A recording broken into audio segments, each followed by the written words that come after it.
नमस्कार साथियों। आज आप सबका वेलकम है। आप सबके परिवार के विषय में ही हम चर्चा कर रहे हैं कि परिवार में आजकल कौन कौन सी समस्याएं हैं, कलह कलेश इत्यादि। तो हम आज उन सभी समस्याओं का समाधान करते हुए परिवार के संपूर्ण विकास और संपूर्ण सफलता और खुशी कैसे मिले, इसी पर चर्चा कर रहे हैं। तो आप सबका वेलकम। आप सबको पता होना चाहिए कि परिवार किसी भी समाज की और धर्म संस्कृति की आधारशिला होती है। बिना एक परिवार के धर्म संस्कृति की कल्पना भी नहीं की जा सकती है, और इसीलिए परिवार किसी समाज का सबसे महत्वपूर्ण और मुख्य हिस्सा होता है। कहा भी गया है कि परिवार नागरिकता की प्रथम पाठशाला है, और परिवार में ही बच्चा अपने माता पिता और परिवार वालों से प्रारंभिक शिक्षाएं और संस्कार ग्रहण करते हैं। तो इसलिए परिवार हम सब के लिए महत्वपूर्ण है और आप सब जानते हैं। लेकिन आज हमारे समाज में जिस परिवार से हमें प्रेम, अपनत्व, सहयोग, इस तरह की जो सभी सकारात्मक चीजें मिलती थीं, आज वह परिवार कई जगहों पर हमारे लिए कलह, कलेश, अशांति, विवाद, तलाक का कारण बनता जा रहा है। तो इसके क्या कारण हैं, ऐसा क्यों हो रहा है, और हमारे इतने संस्कारित परिवारों के ऊपर किसकी नजर लग गई? आधुनिकता की दौड़, पिक्चरों का प्रभाव, या अन्य और कौन कौन से कारण हैं, और उसका हम किस प्रकार से समाधान कर सकते हैं? इस परिस्थिति बहुत ही गंभीर है, इससे हम कैसे निपट सकते हैं? तो इसके विषय में हम आज संपूर्ण चर्चा करेंगे। तो आप इसको देखिए, यह आपके लिए, आपके परिवार के लिए बहुत ही जरूरी है। अगर आपके परिवार में कोई समस्या है तो भी, और अगर नहीं समस्याएं हैं, आपका परिवार सुख चैन से रह रहा है, तो भी इन बातों को जानना आपके लिए जरूरी है, जिससे आप आने वाली परिस्थितियों से सामना कर सकें और इस तरह की चीजों से आप बच सकें। जैसा कि आप देख रहे हैं कि हमारे परिवारों में कलह, क्लेश, झगड़ा, संपत्ति विवाद, बंटवारा, घमंड, और भाई भतीजे, चाचे ताऊ में बिना मतलब विवाद, तलाक की घटनाएं बढ़ रही हैं। और आपको जानकर हैरानी होगी कि जो आंकड़े हैं आत्महत्या के, उसमें 43%, 43% आत्महत्याएं पारिवारिक कलह क्लेश के कारण हो रही हैं। इसके अलावा स्किल की कमी, रोजगार ना मिलना, नशा, लव अफेयर, एक्सीडेंट से होने वाली असमय मृत्यु, और आज परिवार एक तरह से इन समस्याओं के साथ साथ एकल फैमिली के कारण परिवार समाप्ति की कगार पर है। रिश्ते खत्म हो रहे हैं, शादी विवाह में समस्याएं आ रही हैं, लोग बच्चे नहीं पैदा कर रहे हैं या बच्चे हो नहीं पा रहे हैं। औरतों आपसी सहयोग और नौकरी की बढ़ती हुई मांग के कारण हमारे परिवारों का जो विघटन हो रहा है, तो उसके लिए हम क्या कर सकते हैं? अब ये समस्याएं बहुत हैं, उन समस्याओं को आप सब जानते हैं। हर परिवार कुछ न कुछ, एक न एक समस्या को झेलता रहता है। किसी परिवार में कोई एक समस्या है, किसी में कोई दूसरी है, किसी में तीसरी है। हर परिवार कुछ न कुछ समस्याओं का सामना कर रहा है।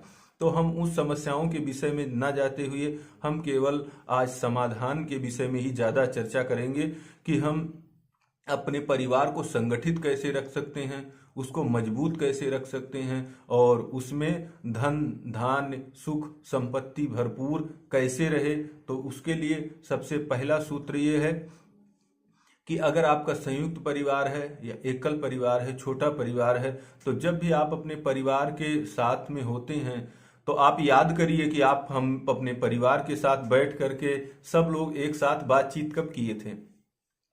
अगर आपने ऐसा नहीं किया है तो आप उसको पुनः प्रारंभ करिए। किसी भी समय आप निर्धारित करिए, खाना खाते समय, शाम के टाइम पूरे परिवार एक साथ बैठकर बातचीत करिए। उससे बहुत सी समस्याएं ऑटोमेटिक ही समाप्त हो जाएंगी। बहुत सा जो कंफ्यूजन होगा, एक दूसरे के रिश्तों के अंदर जो मतभेद होने वाले होंगे, वो चीजें अपने आप समाप्त हो जाएंगी। अब प्रश्न उठता है कि अगर आपका परिवार कई जगह फैला हुआ है, आजकल नौकरी और बिजनेस के चक्कर में हर लोग, देश के कोने कोने में लोग फैले हुए हैं परिवार के, और देश ही नहीं विदेशों में भी कुछ सदस्य रहते हैं। तो ऐसे लोगों को क्या करना चाहिए? ऐसे लोग को सब लोग जानते हैं और कई परिवारों में ऐसा किया भी है, लेकिन अपने परिवार का एक छोटा ग्रुप बनाना चाहिए। व्हाट्सएप पर आप एक ग्रुप बनाइए और उस ग्रुप में ग्रुप कॉल करिए, या गूगल मीट पर आप एक लिंक करिए और उसमें आप बात करिए। लेकिन गूगल मीट थोड़ा जटिल प्रोसेस है, लेकिन व्हाट्सएप में आप ग्रुप कॉल कर सकते हैं। 5, 6, 10 लोग सदस्य हैं, उनको आप जुड़ सकते हैं। तो ग्रुप कॉल करके हर दिन आप अपने सदस्य को अपने परिवार के विषय में एक दूसरे से बात करें, एक दूसरे को अपने कार्यों के विषय में बताएं और दूसरे के विषय में जानें। इस प्रकार से आप सदस्यों के साथ जुड़ते रहिए। दूसरा है, सभी सदस्यों के पास काम होना चाहिए। तो यह जिम्मेदारी उस बुजुर्ग व्यक्ति के है, या मुखिया की होती है, या जो बड़े लोग होते हैं उनकी होती है कि वह अपने घर में कार्य को पैदा करें। कहा भी गया है कि आचार्य चाणक्य का एक श्लोक है कि कन्या का विवाह अच्छे घर में करना चाहिए और पुत्र को अच्छे कार्य में लगाना चाहिए और दुश्मन को बुरे कार्यों में लगा देना चाहिए, जिससे वह स्वतः ही समाप्त हो जाएगा।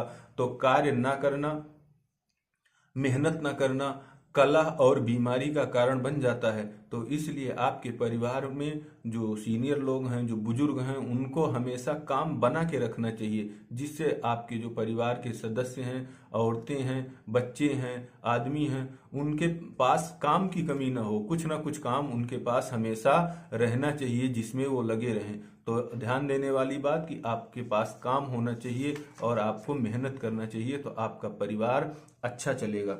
नेक्स्ट है कि परिवार में अविश्वास, कलह, धोखा, विश्वासघात, चालाकी, कामचोरी, ज्यादा होशियारी या अपने आप को ज्यादा होशियार समझना परिवार के लिए घातक होता है। अपनत्व में हार ही जोत होती है, हार ही जीत होती है और विश्वास ही नींव है। तो हम बात तो जय श्री राम की करते हैं, लेकिन काम रावण वाला भी नहीं करते हैं। आपको पता होना चाहिए कि रावण का एक पुत्र था नारंतक, जिसको रावण ने पैदा होते ही ग्रहों के विचार के कारण वह अशुभ था, इसलिए ऐसे बच्चों को उसने समुद्र में फंकवा दिया था और जो बहती हुई एक जगह पर गए जिसका नाम बहबावलपुर था, जो वर्तमान में बिलाइत है या इंग्लैंड माना जाता है। तो जब राम और रावण का युद्ध होता है तो रावण संदेश भेजता है नारंतक के पास और नारंतक अपनी पूरी सेना को लेकर आता है और राम के खिलाफ रावण की तरफ से वह भयंकर युद्ध करता है। तो वहां उसने अपनत्व को नहीं छोड़ा था, अपने रिश्ते को उसने बरकरार रखा था और आके लड़ाई लड़ी थी। यह कथा वाल्मीकि रामायण में विस्तार से वर्णित की गई है, आप पढ़ सकते हैं। तो हम अपने परिवारों को बातें करते हैं, लेकिन जिस तरह के श्री राम ने अपने भाइयों के लिए, अपने पिता के लिए नियमों का पालन किया था, आदर्शों का पालन किया था, उसको हम कभी भी स्वीकार नहीं करना चाहते। इसीलिए हमारे परिवारों में विवाद होता है। इसी के साथ संपत्ति विवाद, संपत्ति धन एक ऐसी चीज होती है कि जिसके अंदर विवाद हो ही जाता है कि जड़ जोरू और जमीन यह विवाद के कारण रहे हैं हमेशा से। तो संपत्ति विवाद परिवार के अंदर जब बंटवारा होता है या एक दूसरे से संपत्ति का, जमीन का विवाद कलह का एक बहुत बड़ा कारण होता है। लेकिन जब आप के अंदर प्रेम है और आप शांति से बैठेंगे तो आप उसको हल कर लेंगे। और अगर आप बेईमानी करने की आपके अंदर इच्छा नहीं है, एक दूसरे का धन हड़पने की इच्छा नहीं है, तो आपके अंदर कलह कलेश आपके परिवार में नहीं होगा। आप दूसरे को ज्यादा देने की हमेशा उम्मीद रखिए, कम पे नहीं। नेक्स्ट है कि घर में पूजा पाठ, हवन, सुंदरकांड का पाठ इत्यादि करना चाहिए। इससे घर में शांति होती रहती है। और कभी कभी मेहमानों को भोजन जरूर खिलाना चाहिए अपने परिवार के अंदर। और आप सबको पता होना चाहिए कि आज हमारे घरों के अंदर जो मांगलिक कार्यक्रम होते थे वह कम होते जा रहे हैं। यह भी परिवार में समस्याओं का एक बड़ा कारण है। जैसे आप देखते हैं, लोग जन्मदिन मनाते थे तो कथा सुनते थे, हवन करते थे, इस तरह से मांगलिक कार्यक्रम होता था। अब केवल केक काट के, समोसे खा के और लोग अपना जन्मदिन मना लेते हैं, लेकिन उससे उस घर को कोई पॉजिटिविटी नहीं मिलती है।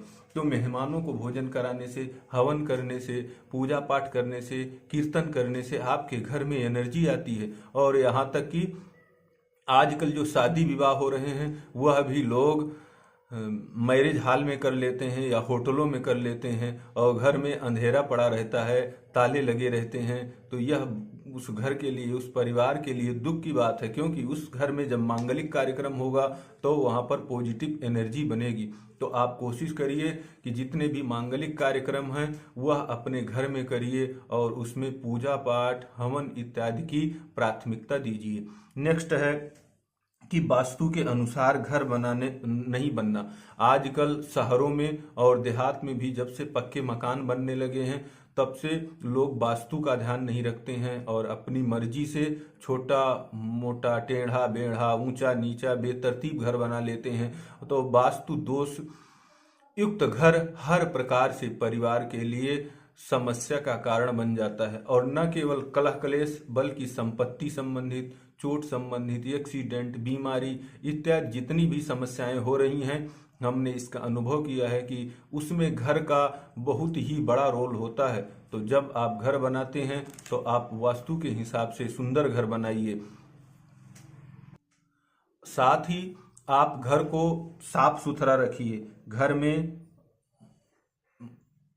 बिना मतलब के कलर मत रखिए, बिना मतलब की डिजाइन मत बनाइए और बिना मतलब के सामान मत रखिए। जैसे बोरी हैं, डिब्बे हैं, प्लास्टिक की चीजें हैं, बेवजह के सामान आजकल आते रहते हैं और लोग घरों में डंप करते रहते हैं। वह घर के अंदर बहुत बड़ी समस्या का कारण बन जाता है। तो आपको घर हमेशा क्लीन करते रहना है। कुछ समय के बाद व्हाइट वॉश कराते रहें, सामान को हटाते रहें, उसको नेट एंड क्लीन करते रहेंगे तो आपके परिवार के सदस्यों में हमेशा सकारात्मकता बनी रहेगी।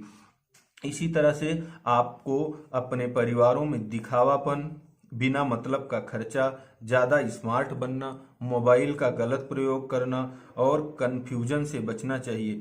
परिवार के लिए कंफ्यूजन, अविश्वास बहुत ही घातक होता है।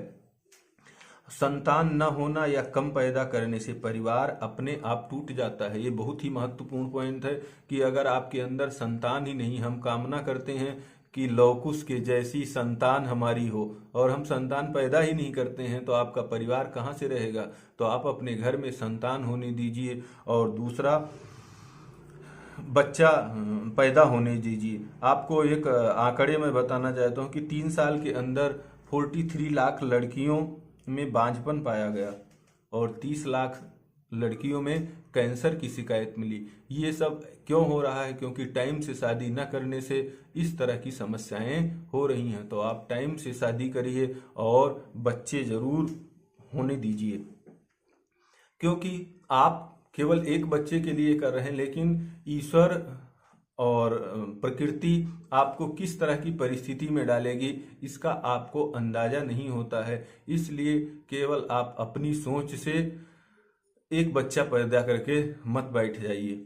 बच्चे पैदा होने दीजिए और वह भगवान के वरदान हैं। उनको जीने का, जिलाने का अधिकार भगवान का है। आपको बेवजह टेंशन लेने की, खर्चे करने की जरूरत नहीं है। नेक्स्ट है, आज परिवार के अंदर कुछ रिश्ते होते हैं जिनको असीमित शक्तियां दी गई हैं, असीमित अधिकार दिए गए हैं। गोस्वामी तुलसीदास जी कहते हैं कि मात पिता गुरु प्रभु कैवानी और बिनहि विचार करो शुभ जानी, कि माता पिता, गुरु की और ईश्वर की वाणी को बिना विचार के ही कर देना चाहिए, उसमें कोई सोच विचार नहीं है। तो ये एक तरह से असीमित अधिकार हैं और इसके प्रमाण है। आप देखते हैं कि राजा दशरथ ने पुत्रेष्ठी यज्ञ किया था। पुत्र प्राप्त करने के लिए उन्होंने यज्ञ का आयोजन किया और श्रवण कुमार के माता पिता ने अपनी आंखें फोड़ ली थीं पुत्र प्राप्ति के लिए।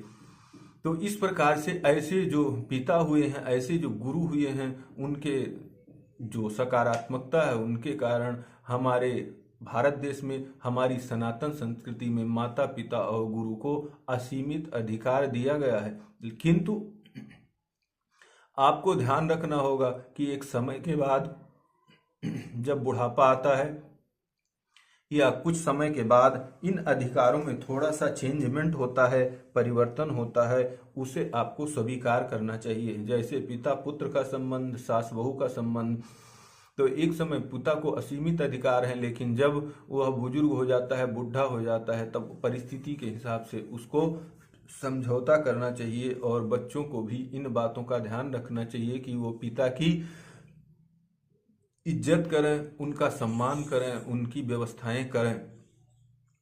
नेक्स्ट है, आजकल परिवारों के अंदर नशा परिवार को बर्बाद कर रहा है। इसी के साथ एक जुड़ा हुआ सब्जेक्ट है जुआ। तो जुआ भी आजकल, ऑनलाइन गेम, मोबाइलों का ज़्यादा इस्तेमाल और नशा, तो नशा से कितने परिवार तबाह हो रहे हैं। तो आपको नशे से सावधान रहना चाहिए। किसी भी प्रकार के नशे को आपको स्वीकार नहीं करना चाहिए। अगर आपके परिवार के अंदर किसी तरह का कोई सदस्य है तो आप उसको नशा मुक्ति केंद्र में भेजिए और उसकी नशा को छुड़वाइए। अगर वो गंभीर स्थिति में तो पहुंच गया है तो, नहीं तो वह आपके लिए, आपके परिवार के लिए घातक होगा। इसलिए अपनी सभ्यता और संस्कृति को माने। हमारे यहाँ शराब को कभी भी अच्छा नहीं माना गया है और किसी भी ग्रंथ में शराब पीने की इजाजत नहीं दी गई है, उसे गलत ही बताया गया है। तो आपको, और ये हमारे ही धर्म संस्कृति में नहीं, पूरे धर्मों के अंदर, इस्लाम है, ईसाई है, क्रिश्चियन है, और पूरे महापुरुषों ने इस शराब का विरोध किया है। तो यह किसी भी रूप में हमारे परिवारों के अंदर नहीं आनी चाहिए। आजकल लोग फंक्शनों में, शादियों में भी इसका बड़े गर्व के साथ इस्तेमाल कर रहे हैं, लेकिन इसमें कुछ भी गर्व करने की बात नहीं है। आपको इससे हमेशा हर परिस्थिति में दूरी बनाए रखना चाहिए। और आपको एक और जानकारी दे दूं कि इस शराब के ज़्यादा इस्तेमाल से कई बार संतान भी नहीं होते हैं, निसंतानता भी झेलनी पड़ती है, और ऐसा शास्त्रों में लिखा हुआ है। नेक्स्ट है कि आपका परिवार के अंदर एक विश्वसनीय गुरु, सलाहकार, मित्र होना चाहिए जो समझदार हो और योग्य हो। आपका कोई रिश्तेदार हो सकता है, आपका मित्र हो सकता है, लेकिन आपको ध्यान रखना चाहिए कि वो आपके परिवार का हितैषी हो, आपका हितैषी नहीं। ये एक सदस्य का हितैषी होगा, और अगर आप उससे सलाह लेने लगेंगे तो आपका परिवार बर्बाद हो जाएगा। वो आपके पूरे परिवार का हितैषी हो, तो वह रिश्तेदार हो सकता है, आपका गुरु हो सकता है, सलाहकार हो सकता है, मित्र हो सकता है। इसको आप हमेशा रखिए। और ये पहले हमारे यहाँ परंपरा थी, गुरु रहते थे। तो गुरु जब किसी भी तरह की समस्या होती थी, विवाद होता था, तो उसमें वह मदद करते थे। लेकिन आजकल वह परंपराएं खत्म हो गई, और जब हमारे परिवारों में कोई झंझट होता है, कोई विवाद होता है, कोई समस्या होती है, तो उसको निपटारा करने वाला कोई नहीं मिलता है। पड़ोसी तो मजे लेते हैं और आपका परिवार टूट जाता है, बिखर जाता है, बिना मतलब की समस्याओं में फंस जाता है। इसलिए आपके परिवार के लिए एक विश्वसनीय व्यक्ति रखना चाहिए, जिससे परिवार का कोई भी विवाद, कलह कलेश होने पर आप उससे सलाह ले सकें और सब लोग सहमत होकर उसके निर्णय को स्वीकार कर सकें। परिवार में सभी सदस्य की भागीदारी होनी चाहिए। आपको पता होना चाहिए कि आपका बच्चा है, बहू है, जो भी सदस्य हैं, तो उनका सबका एक हिस्सा है। अगर 2 व्यक्ति हैं तो उनकी भागीदारी पति पत्नी की 50-50% होती है। तो उसी तरह से सब सदस्यों को आपको भागीदार बनाना है। किसी एक व्यक्ति की निरंकुशता से परिवार टूट जाता है। आपको सबकी बात सुननी चाहिए, सभी परिवारों का हिस्सा होना चाहिए, सबकी सहभागिता होनी चाहिए। हाँ, मुखिया को कुछ ज़्यादा अधिकार हैं, जो बुढ़े बुजुर्ग हैं, तो उनको कुछ मैटर में, कुछ बातों में उनको प्राथमिकता दी जाए। तो इस प्रकार आज हमने परिवार के विषय में चर्चा की है और जाना है कि किस प्रकार हम बातचीत करते हुए लोगों से मिलकर इस तरह की पारिवारिक समस्याओं से बच सकते हैं। और उसके अलावा हम पूजा पाठ करके, मांगलिक कार्यक्रम का आयोजन करके, वास्तु का इस्तेमाल करके, और बिना मतलब के बेवजह के खर्चों को, दिखावटी चीज़ों को रोक करके और बच्चियों की शादी टाइम से करके और संतान पैदा करके हम अपने परिवारों को बचा सकते हैं। आजकल नौकरी की होड़ लगी हुई है और खासकर बच्चियों के लिए नौकरी के बहुत दरवाजे खुले हुए हैं, तो वहां पर भी कई बार समस्याएं हो जाती हैं। आजकल कुछ लोगों का मानना है कि अगर हमारी लड़की को नौकरी मिल गई तो अब उसको लड़का भी नौकरी वाला चाहिए, और लड़के इतने नौकरी वाले नहीं मिल रहे हैं या इतने योग्य नहीं मिल रहे हैं और उनकी शादियां विलंब होती रहती हैं। लेकिन ऐसा कुछ भी नहीं है। वो आपका जो लड़का आपके लिए सपोर्टिव होना चाहिए। अगर वह नौकरी नहीं करता है, बिजनेस करता है, तो भी वह अच्छा होगा। तो इस प्रकार से इन सब समस्याओं से आप अपने छुटकारा पा सकते हैं। धन्यवाद, नमस्कार।